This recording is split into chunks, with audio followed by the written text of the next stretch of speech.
പിന്നെ ധ്യാനം.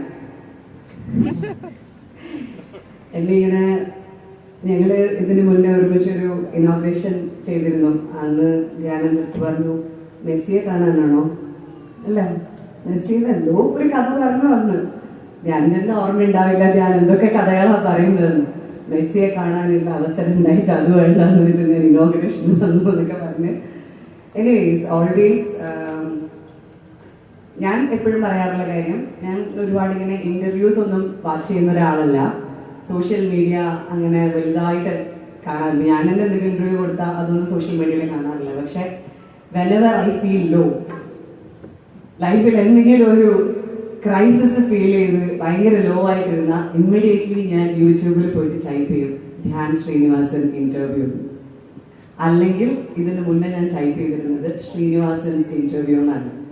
കാരണം ശ്രീനിവാസൻ സാറിന്റെ നർമ്മം എനിക്ക് ഭയങ്കര ഇൻട്രസ്റ്റിംഗ് ആയിട്ട് തോന്നിയിട്ടുണ്ട്. ഇവൻ സംസാരിക്കാൻ ക്ലാരിറ്റി കുറഞ്ഞിരുന്ന സമയത്ത് പോലും അദ്ദേഹം സംസാരിക്കുന്ന കൗണ്ടേഴ്സിന്റെ അത്രയൊന്നും ചിലപ്പോ ധ്യാനിന് പറയാൻ അത്രയ്ക്കും ഇത് പറയാൻ കഴിയാറില്ല. പക്ഷെ ഞാൻ എൻ്റെ വലിയൊരു എന്താ പറയാ, എൻ്റെ മാത്രമല്ല ഒരുപാട് മലയാളികൾക്ക് വലിയൊരു സ്ട്രെസ് ബസ്റ്ററാണ് ധ്യാൻ.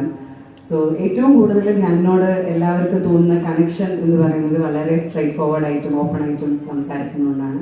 പക്ഷെ അങ്ങനെയുള്ള ഞാൻ ഇന്ന് പബ്ലിക്കായിട്ട് എന്നോടൊരു കാര്യം ചോദിച്ചിരിക്കുകയാണ്. അദ്ദേഹം CM ആകുമ്പോൾ പേടിക്കേണ്ട, ഞാൻ CM ആകുമ്പോൾ ഞാൻ ഉദ്ദേശിക്കുന്ന പോലെ തന്നെ വെള്ളയിൽ പച്ച കളർ ബോർഡറുള്ള സാരി കൊടുത്ത് ഡയമണ്ട് നെക്ലസ് ഇട്ട് കണ്ണിൽ ഈറനണിഞ്ഞ് ധ്യാനിന് വേണ്ടി ജയ് വിളിക്കാൻ മുൻനിരയിൽ എനിക്കൊരു കസേര ഒഴിച്ചിട്ടുണ്ടാവില്ല. ഞാൻ